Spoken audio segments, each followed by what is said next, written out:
नमस्कार. अर्जुन आपल्या घरातल्या स्टडी टेबलवर बसलेला असतो आणि तिथे चैतन्य असतो. चैतन्यला अर्जुन म्हणतो, अरे चैतन्य, तुझ्या लक्षात येते काय, आता माझ्यासाठी फक्त आणि फक्त मधुभाऊंची केस इम्पॉर्टंट आहे. त्यावर चैतन्य ऐकत असतो.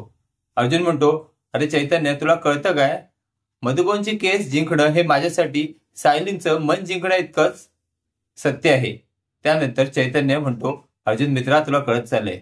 त्यानंतर अर्जुन म्हणतो, अरे चैतन्य, तूच सांगितलंस ना, तुमच्या प्रेमाच्या वाटेवर मधुभाऊ तलवार घेऊन उभे आहेत आणि जर त्यांची तलवार काढून तिथे शांतीचा झेंडा द्यायचा असेल तर मला मधुभाऊंना निर्दोष सोडवलं पाहिजे आणि त्यांच्या मनात माझ्याबद्दल प्रेम निर्माण केलं पाहिजे.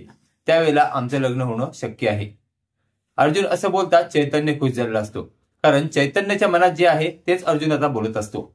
तर इकडे मधुभाऊ आजारी पडलेले असतात. मधुभाऊंना बरं नसल्यामुळे सायली आणि कुसुम मधुभाऊंना म्हणतात, चला आपण डॉक्टरकडे जाऊन येऊया. मधुभाऊ काही डॉक्टरकडे जायला तयार नसतात. सायली कुसुम कितीही हट्ट करतात पण मधुभाऊ हट्टी असतात, ते काही जायला तयार नसतात. शेवटी ही बातमी अर्जुनला कळते. अर्जुन एक आयडिया अडवतो आणि तिथे गाडी घेऊन येतो आणि गाडीमध्ये जोरात ओरडतो, free medical camp, free medical camp. असं ऐकल्यावर सगळेच जण मेडिकल कॅम्पसाठी तयार होतात. इकडे नर्स, वॉर्ड बॉय सगळेजण फ्री मेडिकल कॅम्प लावून बसलेले असतात. शेवटी त्यांना बातमी लागते की मधुभाऊ आजारी आहे. 2 वॉर्ड बॉय मधुभाऊंना आणायला त्यांच्या रूमवर जातात. मधुभाऊ हट्टी असतात, मला उपचार करायचे नाहीत असं म्हणत असतात.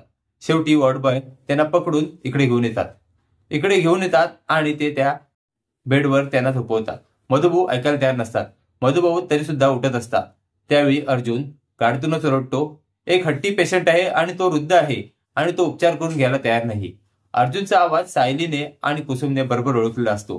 सायली कुसुम अर्जुनकडे बघत असतात आणि सायली आता खुश झालेली असते, कारण मधुभाऊंसाठी अर्जुन स्वतः फ्री मेडिकल कॅम्प लावून तिथपर्यंत आणला असतो आणि मधुभाऊंना आता उपचार करून देणार असतो. मधुभाऊ अठ्ठी असतात आणि सायली आणि अर्जुन मधुभाऊंकडे बघत असतात आणि आता अर्जुन नक्कीच मधुभाऊंवर उपचार करणार आणि त्यांचं मन जिंकणार. असेच मालिकेचे नवनवीन अपडेट पाहण्यासाठी व्हिडिओला लाईक आणि चॅनलला सबस्क्राईब करायला विसरू नका. थँक्यू.